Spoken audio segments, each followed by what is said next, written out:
Hello and thank you for watching. This is Jennifer Bowman with Olympia Piano, and this is video number 19 in the 30-day overview of Chopin's Nocturne in C# minor.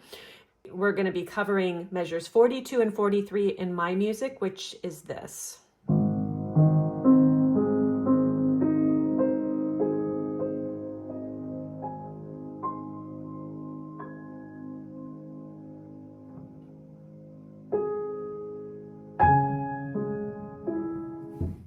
This is my favorite transition in the piece. We've had all of this motion,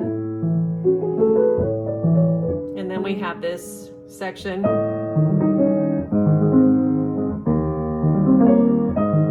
And then this is bringing us back to the melody. I'm just going to go through every element of these two measures, and hopefully you can really enjoy every single note that you're playing. First, harmonically, we are in a G# chord, and that is the 5 chord of 1. So that's our harmony. Super long, drawn out G# chord. Then rhythmically speaking, we have triplets, 1 and notice that note without the pedal would hold through the first beat, 1 and 2 and then we have triplets for that whole measure. I'll show you 2 ways you can do the fingering. Way number 1 is keeping it all with the right hand, which is what I recommend. So 2, 5, 3, 1, 2, 5, 3, 1, 2, 3, 1, 3. Or you could do some sort of combination of crossovers, which might look something like this. 2, 5, then left hand, 5, 3, 1, 3, 2, 3.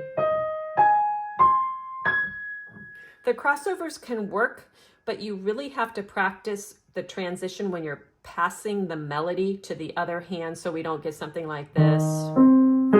Clunk, clunk.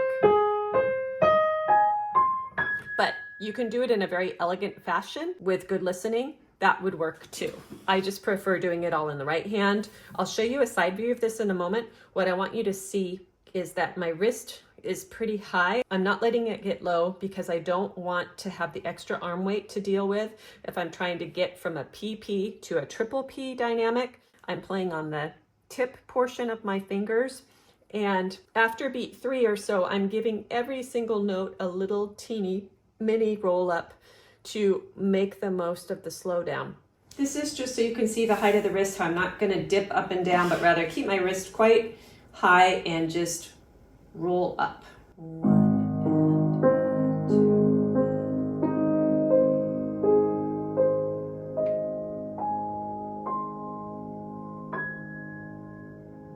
So if we're looking at the text here, the instructions, we've got adagio, which means slow. Then we have morendo, which means dying out. Then we have triple P, pianissimo. We've already probably gotten to PP, so we're from here to here, we're reducing the volume even more. And then at the end of that, we have a tempo. So let me go over the dynamics. We're going to start at PP, which is barely anything. 1 and 2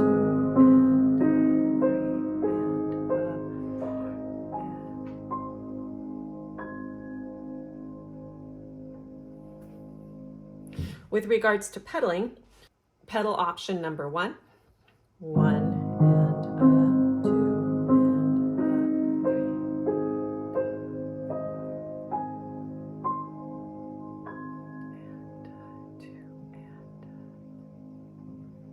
and changing the pedal on that beat 4. Or you can hold the pedal all the way through that G#, and that would sound like this. 1 and 2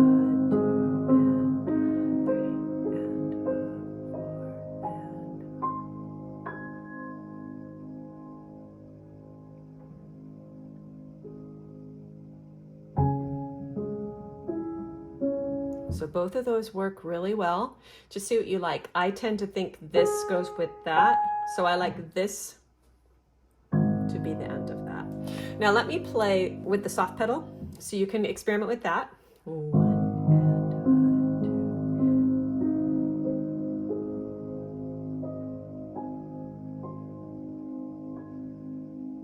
2. So it gives it a different color. In general, I love the soft pedal. I don't always use it here. I like it to be maybe more bell-like.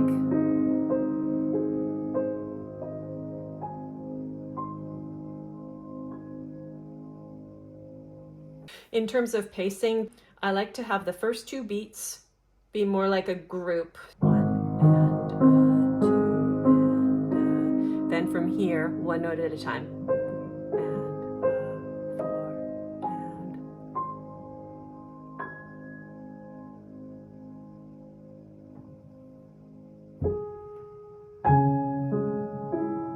And you can either feel the subdivisions here or just let it die out and then breathe and restart.